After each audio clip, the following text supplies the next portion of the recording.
Peace and blessings, everyone. This is a video response to G Wee's Individualism versus Black Unity. This is more of a video response than the one actually posted, because what I would like to do is focus on a specific issue that you brought up, and that is blacks voting for Barack Obama. You gave that as an example of black unity. And what I think is important, that we must do is seek the truth and what is really behind that. If there is actually a unifying in voting for Barack, or if it's just more of a coincidence. For example, when me and my family go to the mall, we are amongst other people who have gone to the mall. Now, we didn't unify as one to go to the mall. It is just that we're all served by the mall. We all get something out of the mall, and we have that in common. So it's coincidence that we happen to be there at the same time as one within the mall. And I think that may be more so what is happening here in Barack Obama's case than an actual unifying within the black community. We have those blacks who are voting for Barack because of the fact that he is black. Simple as that. We want to get a black president in, so that's all that matters. And then you have those who, in addition to that, or other than that, are voting for Barack Obama just because he is of the Democratic Party. So they want a Democrat in there instead of having a Republican, because we've had a Republican for the last 8 years. So we want change. And then we have the change in parties, and then of course we have Barack's rhetoric of bringing change.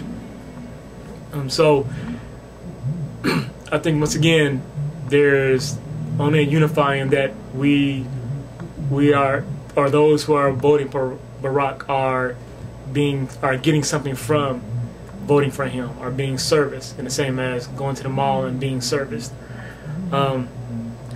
Because remember, I keep saying we, I myself am not one that is voting for Barack for either reason, because of the deeper truth that is within that.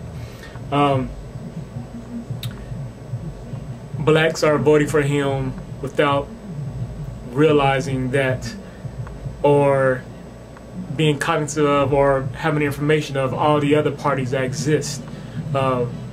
We have the two main parties, the Democratic Party and Republican Party, which are held above all the others. Matter of fact, they exclude all the other ones. They don't even allow them to get into debate. Those come from the third parties. They basically discriminate. I mean, they cut off and really inhibit the democratic process by the fact that they don't let other people hear the voices from other parties. So I know there's plenty of blacks, who are knowledgeable of all the parties out there, all the candidates are out there, and even greater than that, those who may be able to lead the United States but aren't of one of the parties that are registered, are considered valid and up for voting on. Like for myself, I have a Democratic Party, but it is not a registered party because I haven't gotten the required votes from here within California. So my party isn't able to be put on the ballot. I'm not able to run for my party because I haven't got enough people behind it. But does that necessarily mean that I can't lead the country? That I don't have the ideas to lead the country, things of that nature? It doesn't necessarily mean so. But you will automatically exclude me from the process because I have been cut out by the government. So once again, we must really seek the truth of, why it is, we're voting for Obama, and if we should, because even if Barack Obama is voted as president, doesn't necessarily mean that we as blacks are going to benefit. if we put it in the historical terms, sure, because it'll be the first black president, and that means something. But in the here and now, as a race of people, is going to benefit us in ways that we need to be helped, economically, within our own communities and things of that nature. And that's the most important thing that we should focus on. But I don't believe we are. Once again, we're looking at the skin color, and we're looking at the party affiliation. And I don't think that's the most important things to be focused on. So, just more thought. God bless it. God bless everybody. Peace and love.